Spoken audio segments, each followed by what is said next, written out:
You always love when I tell them, "Oh, sorry, you know what? This is where we do our YouTube, and there's zero editing that goes on because, well, I don't edit. All week I've been sitting here with my good friend Steve from Storyhouse Spirits, and I feel like at this point we've had cocktails for 4 days. I can call you my good friend. We've shared some stories, we've shared some personal experiences, and I even let one of my salespeople accost him briefly, but I'm sorry about that, by the way. Very briefly.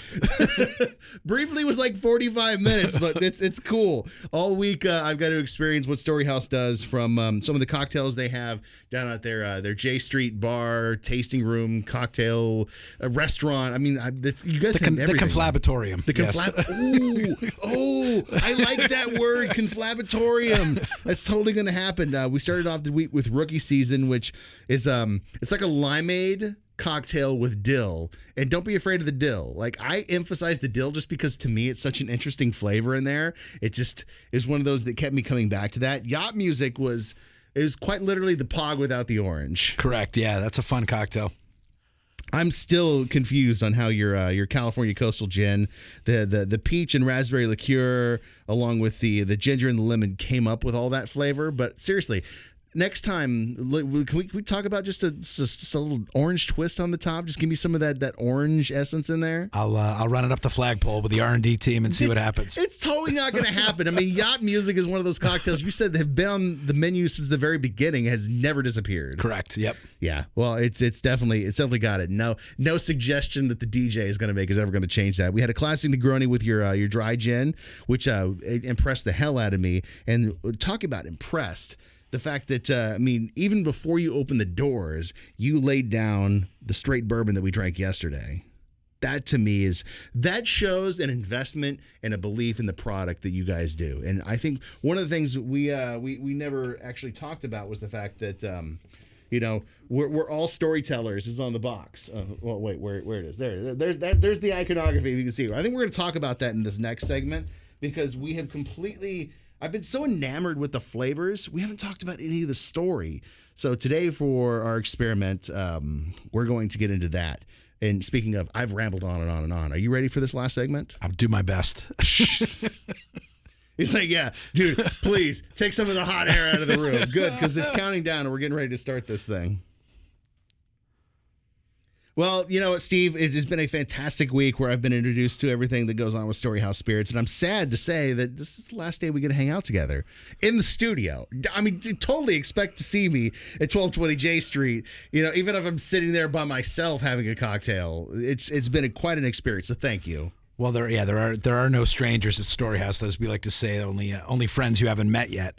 So, we look forward to having you down there and everybody down there. But yeah, you had mentioned briefly the kind of imagery and what Storyhouse is about. Which because you have this very cool owl and the little tag below that says we are all storytellers. Yeah, we believe that everyone has a story to tell, and people love to kind of get together and be convivial and discuss and talk about the politics of the day or what's happening or how your kids are doing or kind of everything that you and I have been able to experience all week. And it's exactly as planned for us, which means that, that we have this belief that all stories are good, right? And everyone has a story to tell, and we're all storytellers, which is our hashtag. But we believe that those all go better with a drink in hand, with a spirit, and it kind of loosens your lips a little bit and gets you thinking and talking in a way that you might not normally do it. And we enjoy and love to have new friends and make new friends down at Storyhouse, or if you pick up a bottle of our spirits to go to kind of have those discussions with your friends and family back home. So, and you had mentioned the owl. The owl is just our kind of emblem, our motto. It's the wizened old owl that kind of sits above the campfire, if you will, or the story room where we're all talking and kind of ruminates on everything that happens below him, and owls are, as I said, wise and tend to be up at night, which we tend to find ourselves doing as well. Well, I mean, you have a whole bottle of straight rye here, and we're about to get into that. But can I ask you one thing with the owl? He's holding a key.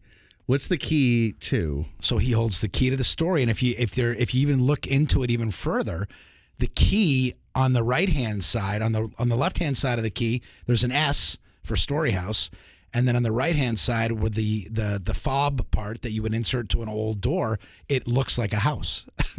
It's built Whoa. so Okay, it's, well, now I've seen it now, and I can't unsee it. I didn't expect to see it that way. yeah, we like to do little Type G who put together our iconography, which is a word I just learned today, by the way, which I love. Mike, who put that together, we were always looking for little winks and little. We like to look at Storyhouse as a brand of discovery. So it was when he presented that whole. Well, if it's a house, it needs to have a key. And if it's a key, what does the key say? And it's got the S for Storyhouse. And let's put that little, the part of the skeleton key that looks like an image, let's make it look like a house. So we're a house of stories, hence Storyhouse.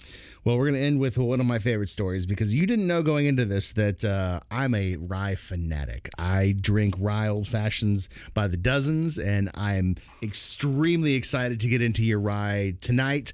So I assume I should do the same thing we did last night. I should try it hot and then add the ice cube to it. Correct. Yeah, absolutely. So, also a 5-year, just like our bourbon. The rye spends 5 years in virgin American oak.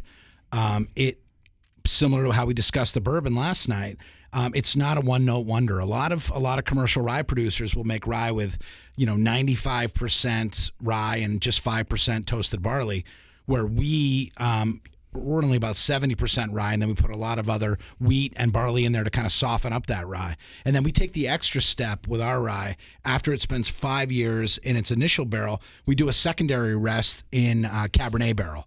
Right, so it's got these beautiful raisin stone fruit finishes that just jump out of the glass, right? And it's just you're not supposed to talk about just if someone asks you which one of your kids is your favorite kid, and which one. What? You can pick your favorite alcohol. It's okay.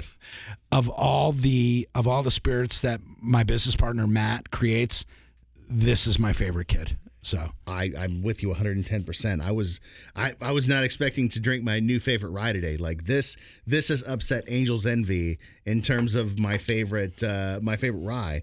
It's got so much flavor in it, and I think it's almost like a red currant.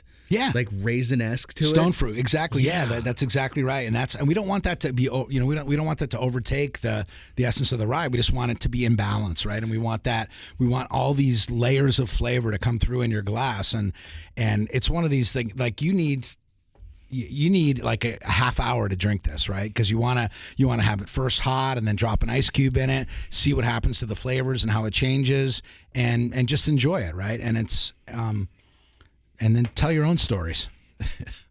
That I can absolutely do. Steve, it has been a pleasure getting to make your acquaintance this week. I appreciate your friendship and the absolute amazing spirits you make at Storyhouse. Go find them at Total Wine. Go find them wherever they're available. And remember, it's limited, so you're going to have to dig for it. And with a rye like this, there's only one thing that comes to mind. This thing is bad. And you could even say that it's bad to the bone. I mean... There's simpatico there. You just can't even right now on a Friday. All right, we are done. We are wrapped up. Now you understand why I have such kinship with the man sitting across from me. Next week, I don't remember who I'm going to have, but they're going to be great. I promise you. I will see you later.